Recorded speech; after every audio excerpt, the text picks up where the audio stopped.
na madamay sa bakbakan ng militar at Mountie Group, nagsilikas po ang mga residente ng Marawi City. Ang lungsod, nagmistulang ghost town na ngayon.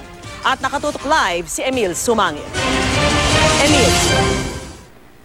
Vicky, para nang ghost town dito sa Marawi City, makaraang lumikas sa mga residente sa gitna ng military operation laban sa Maute Group.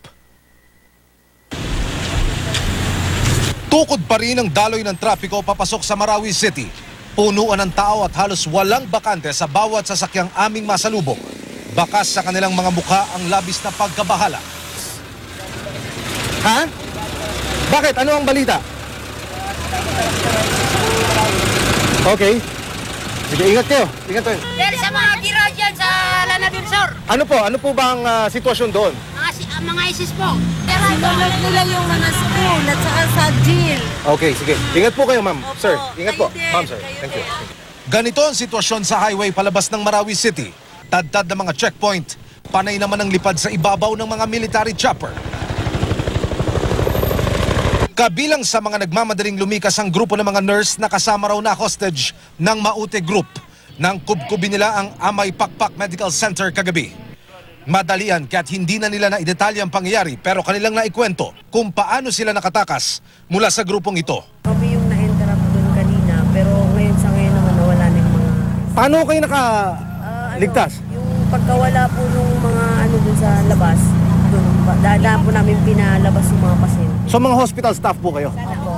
Lumikas na rin ang pamilyang ito matapos daw silang sabihan ng mga sundalong lumabas na ng Marawi. Tuloy-tuloy pa rin daw ang putukan sa pagitan ng militar at ng Maute.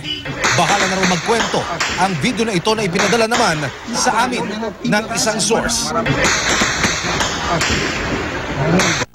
Sa larawan namang ito na ipinadala rin ng aming source, makikitang nilagyan ng banderang itim at kinumander ng Maute ang armored car na pag-aari ng isang security agency na nagsisilbi sa mga bangko.